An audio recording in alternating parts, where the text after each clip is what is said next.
तुम्हाला सप्लायरला जर purchase order पाठवायची असेल तर काय करावं लागेल. तुम्ही लॉग इन करा तुमचं पोर्टल आणि त्यामध्ये परचेस मध्ये जाऊन साइड बार मेन्यू परचेस मध्ये जायचं. सप्लायर सिलेक्ट करा, तुमचा जो कोणता सप्लायर असेल तो. मी आता समजा हा आर के फार्मा सिलेक्ट करतोय. आर के फार्मा सिलेक्ट केला. आर के फार्मा सिलेक्ट झाल्यानंतर क्रेडिट लिमिट काय असेल तुमची ती 7 डेज 15 डेज काय असेल ती घ्या. आणि प्रोडक्ट सिलेक्ट करा. मी प्रोडक्ट समजा मी आता एक सिलेक्ट केला. आणि क्वांटिटी टाका, समजा मी इथं क्वांटिटी टाकतोय 50. ठीक आहे. आता त्याचा जीएसटी रेट ऑटोमॅटिक आला.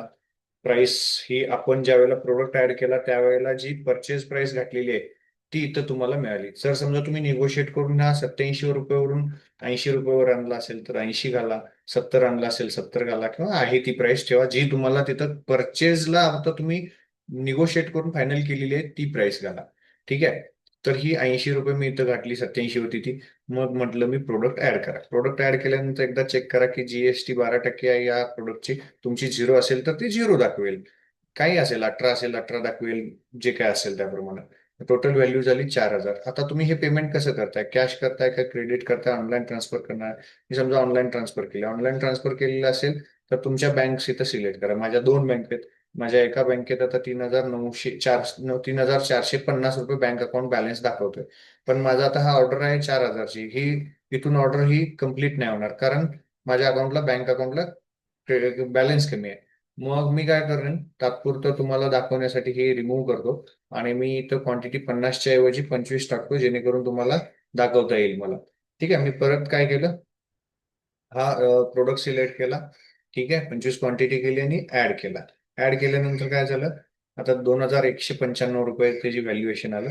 आणि माझ्या बँक अकाउंटला 3,490 रुपये आहेत, म्हणजे मी ही ऑर्डर ऑनलाईन ट्रान्सफर दाखवू शकतो. मग आता बँक अकाउंट माझी झाली. तशीच सप्लायरचे बँक अकाउंट इथे डमी टाकलेले आहेत मी. तुम्ही चेक करू शकता. यातली मी बँक त्याची सिलेक्ट केली. आणि आता काय करेन मी, त्याचे ट्रान्झॅक्शन डिटेल्स इथं टाकायचे. जे काय तुमचे ट्रान्झॅक्शन डिटेल्स असतील, transaction reference ID, transaction note काय ठेवायचे असेल. आणि ट्रान्झॅक्शनचा फोटो जो असेल स्क्रीनशॉट म्हणू शकतो आपण, किंवा आरटीजीएस ची पावती असेल जी काय असेल ती तुम्ही इथं अपलोड करा. आणि एक्सपेक्टेड डिलिव्हरी डेट समजा आज येणार आहे, उद्या येणार आहे, परवा दिवशीपर्यंत पोहोचेल असे अपेक्षित आहे. तर एवढं तारीख सिलेक्ट करून क्रिएट परचेज ऑर्डर ला क्लिक करा. तुमची नवीन परचेज ऑर्डर क्रिएट झाली. पण ही आता ड्राफ्ट परिस्थिती आहे. ड्राफ्ट म्हणजे तुम्ही बनवलेली आहे, ही एडिट करू शकता. पण आता ही सेंड वर जेव्हा मी क्लिक करतो आणि कन्फर्म करतो त्यावेळेला ही ऑर्डर कन्फर्म झाली. आता तुम्ही इथं क्लिक करून म्हणजे डाउनलोड बटनावर क्लिक करा. परचेज ऑर्डर तुमची तुमच्या समोर येईल.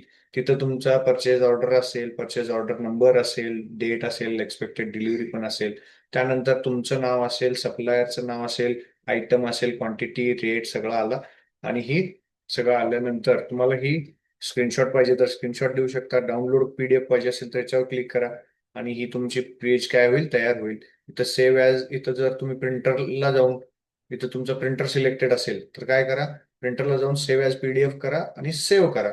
सेव्ह करा. कुठं लोकेशन तुमचं सिलेक्ट करा, डेस्कटॉप सिलेक्ट करा आणि तिथं तुमच्या त्या ह्याला नाव द्या.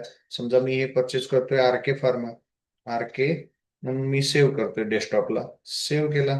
तर हा पीडीएफ आपल्या डेस्कटॉपला सेव्ह देखील झाला. आता मी काय करेन, मी डेस्कटॉपला जाईन. बघा मी डेस्कटॉपला जातोय. डेस्कटॉपला आलो, इथं मला आरके मिळेल. याला ओपन करतोय मी. याला डबल क्लिक केलं. आता आपली पीडीएफ ओपन झालेली आहे.